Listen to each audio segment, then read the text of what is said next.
こんにちは、スティーブテキシテンのスティーブです。日本好きですね。大好きです。自分もこの間考えたんだけど、なぜこんなに日本好きになったのかなと。自分不思議に思ったんですよね。こんなに日本語で YouTube やったり、日本のことについて、話したりとか動画を作ったりしている中で、なぜこんなに日本好きになったのかなっていうのは、話したことないなと思って、本日それについてちょっと分析っていうか、あまり細かい分析じゃないかもしれないんだけど、ちょっと説明をさせていただこうかなと、思っております。よろしくお願いします。忘れないうちにチャンネル登録しておいてくださいね。何回も同じスティーブのストーリー、生まれとそこから大学までは全く日本に興味のないことが他の動画にあるのでよかったらぜひ見ていただければと思うんですが、以前も言ったように小さな国の日本、本当のアメリカのわずかしかない人口の本当にもう当時は半分以下、もう3分の1ぐらいの日本はどうやって世界のトップになれるのか。なぜ日本について Japan as No.1 とかってああいう本が出版されているのか。なぜ世界一の経済になれるのか、こんな小さな国が。それは不思議だと思って、資源がない。戦後からわずかしか経ってない。で、こんなにある。アメリカの大学でビジネスの大学生として教えられたことも、ビジネスの、もう日本語じゃなくて、ビジネススクールで日本人のグループワーク、仕事の仕方、JIT、Just in Time などなどの日本にしかないようなコンセプトっていうんですか、こういう日本で当たり前なことがアメリカの大学で教えられる。それがもうビジネススクールに取り入れられたっていうのは、当時は多分理解できなかったっていうか、考えたことなかったかもしれないんだけど、なんか不思議に面白いところがあった。俺の人生が変わったのは、初めて日本に行った時の夏休み、埼玉県岡部町、岡部町の、養鶏場での、夏休みの間の、経験。もう初めて日本に行ったから、自分の目がカーッと開いてびっくりしたこと、本当に驚いたこととか、見たことないような高速ビル。ニューヨーク生まれなので高速ビルとかあったんだけど、ああいう一箇所に綺麗な大きな電気も夜でも綺麗なところがなんかアメリカと全然違うからこそ面白い、違うからこそいろいろもっと知りたい、もっと勉強したい。で、その夏休みのスタートだったんですね。もうその時自分の人生が変わったんですね。ある意味では初仕事、初めての本当に社会人じゃないんでまだ大学生だったから、でもある意味では大人になってからの初仕事がその養鶏場での仕事。外国人たった一人、周りはみんな日本人のおばさんがいた。かなり正直にうるさいおばたりもいっぱいいたんだけど、良かったんです。逆に当時はあまり好きじゃなかったんです。スティーブさんって、スティーブさんなんでそれしているの、スティーブさんなんでそこに行くの、スティーブさん何やってるのって言われたかもしれないけど、スティーブさん違うよやり方が、なんであれになるのって、スティーブさんうるさいっていうのあったんだけど、あってよかったなって振り返って今考えると、ますます日本好きになった。オバタリアンも好きになったのかな、その時から。うまく話すれば、あとお昼の時はちゃんと静かに連ドラ流れてる時に喋れなければいくらでも仲良くできるようになった。考え方、勉強の仕方、真面目さ、こだわり、細かさ、すべてアメリカ人から見て新鮮、面白い。自分は日本人じゃないんだけど、少しでも日本の文化から、日本人のやり方から、考え方から少し覚えることができれば、少し自分にはインプットすることができれば、よりいい人になれるのかな。より日本とアメリカとの間で架け橋的に、今のスティーブ的視点みたいな感じではいつかできたらどうかなと思ってて、モチベーションがかなりアップしましたよね。なぜ日本に好きになったのか。まあ、文化の面でいろんなことがあったんですが、次は車かな。車です。車で日本はますます好きになりました。自分にとってアメリカにない、見たことないようなかっこいい車。今度車好きなスティーブとして日本人を見て、車好きな日本人を見て、車に対する、なんていうのかな、考え方、車に対するケアの仕方、整備の仕方、などなども見て、面白い、似てるところと面白い文化の違いがあって、すごい面白いと思って。で、もちろん車好きだから、車好きな人との友達も作りやすい。話が合うんですよね。多少日本語と英語、できなくても、通じなくても、同じ趣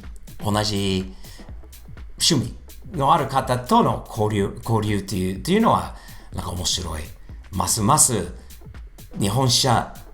があるから、自分にとって知らない日本車がたくさんあったからこそ、日本は好きになったと思います。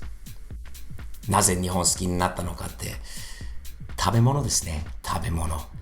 アメリカ人として以前の動画では言ったようにジャンクフードしか食べない。私は日本に行ったら今度美味しいものっていうのはアメリカ人としては、知られてない美味しいものを知らないってこだわってないっていう下のこだわりっていう言葉と日本の味と食べ方の違いと健康的な食べ方腹八分とかああいう考え方とかが面白いと思ってますます日本を好きになったと思います。なぜ日本を好きになったのか。四字熟語。面白いよな。4つの漢字でもう教科書ほどのものが4つの漢字では言えますよね。すんごい意味がたった4つの漢字に含まれているのは面白いと思います。漢字の勉強にももちろんなったんですが、意味の勉強、考え方の勉強、そしてモチベーションアップするためのこういう四字熟語。よく使わせていただいている日々前進。大好きです。すごい言葉ですよ。臨機応変、一期一会、四字熟語で日本好きになった。面白いですよね。アメリカの考え方と全然違うんです。簡単に4つの漢字で、たくさんの意味が伝われることですよね。四字熟語を勉強すればするほど、ますます日本を好きになったと思います。なぜ日本を好きになったかと。またよく考えるとカラオケ大きいんですよね。自分は若い時から歌うのが大好き。コンサートとかするのが、もう若い時歌ったり、学校でコーラスとかオーケストラとかバンド、トロンボーンをやってた。私は音楽大好きなんで、日本の音楽を初めて聞いたら、変な音楽だったかもしれないんだけど、ザ・ブルーハーツ。そして、当時はね、チューブとか、チェッカーズとかの曲、変じゃないんだけど、それを聞いて、すごいいい、綺麗な音楽あるな。自分も歌ってみたいな。好きだな。そのカラオケという時間、アメリカの遊びの中では同じような遊びの過ごし方がないですよね。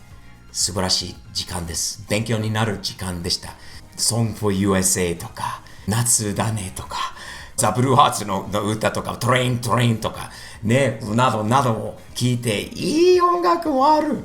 すごい好きになって、それは一つの勉強の仕方にもなる。自分の好きなジャンルで勉強になることはまさか当時は考えてなかったんですが、世界中に日本からカラオケも広まったことがあるからこそ日本好きになったな。なぜ日本好きになったのか。日本の電車、日本の生活の仕方、小さな国で狭いところでよくスムーズに動くことが多い。アメリカでは考えられない。例えば一つは日本の電車、地下鉄、時間通りっていうのはもう私はアメリカ人としてびっくりしました。12時58分着、1時、3分発っていうのはまさかそこまでおおよそのアメリカ人この何でもおよそというか、アバウトなアメリカ人から見ると、1時3分とか、ね、などの、そういうまで細かい時間っていうの。で、それで本当にその通りの、バス。あんな道が混んでるのに、バスをどうやって11時4分に着くのか、不思議に思ったんです。日本は素晴らしい国だなーって、よくこの狭い、小さい、混んでるところの中で、スムーズにこういうところはよく動きますよね。すごいなと思った。日本はなぜ気に入ったかというと、アメリカ人として自分の周りがもう広くて、近くに人があまりいないです。日本人は電車に乗ってよく喧嘩とかしない。よく一緒に狭いところで、狭い団地とかの中では一緒に基本的に、もちろんトラブルもあるの分かるんですが、基本的におとなしく、平和的に生活、なんていうんですか、電車に乗ったり、嫌なことがあるんだけど、そこですよね、それ、我慢っていうことは日本で覚えたからこそ日本好きになったのかな。我慢のないアメリカ人でしたね。今でもあんまり我慢ないかもしれないんだけど、少しでも日本で我慢を覚えたからこそ日本を好きになったのかな。感謝です。それいい勉強になったことですよね。日本はなぜ好きになったかっていうと、一つはね、日本で覚えたのは、この言い方が日本で覚えたかわかんないんだけど、黙ることですよね。いつも喋れなくていいということです。たまに黙って、神様から耳2つに口1つしかいただいてないので、聞く時間は喋る時間より倍ぐらいにしないと。それはすごい大変な勉強だったんですが、日本でそれ勉強になった。たまに黙っておけば、相手からもういろいろ言ってくることもある。交渉の時も、日本人みたいに、ってやるすごい手が強いことも一つの、交渉の技術というか、そして人生にはプラスになることです。たまに黙って聞くだけでいいので、ね、いい勉強になりました。いいこといろいろ日本で覚えたからかな。日本気に入りましたね。今でも好きで離れても行けなくても好きです。自分の周りのアメリカ人たちも日本の文化とか日本の食べ物とかを食べて気に入ってもらえると日本人じゃないのになんか嬉しくなります。皆さんのサポートとこのチャンネルの視聴者見てくださる方にも一人一人には握手とかはできないんだけど、本当に大きなサムズアップをお送りしたいと思います。感謝です。チャンネル登録をよろしくお願いします。こういうトピックは続けてやらせていただきたいと思います。日本大好きです。アメリカも大好きです。両国のこと大好きです。合わせるのが架け橋的になるこの立場も好きです。ですので、ぜひこれからも付き合ってください。チャンネル登録といいねも、そしてスティーブ的視点のオンラインショップ。サムズアップ。言葉いらないですよ。たったこれだけでいい意味が伝わります。世界中はどこでも友達作れると思いますので、よろしくお願いいたします。ではまた次回までコメント欄にコメントぜひ残してください。またいい企画、もしくはスティーブさんこういうのはどうですかというトピックもあれば残しておいていただければ、ありがたいです。ではまた次回まで、日々前進前向きにやっていきましょうね。よろしくお願いします。失礼します。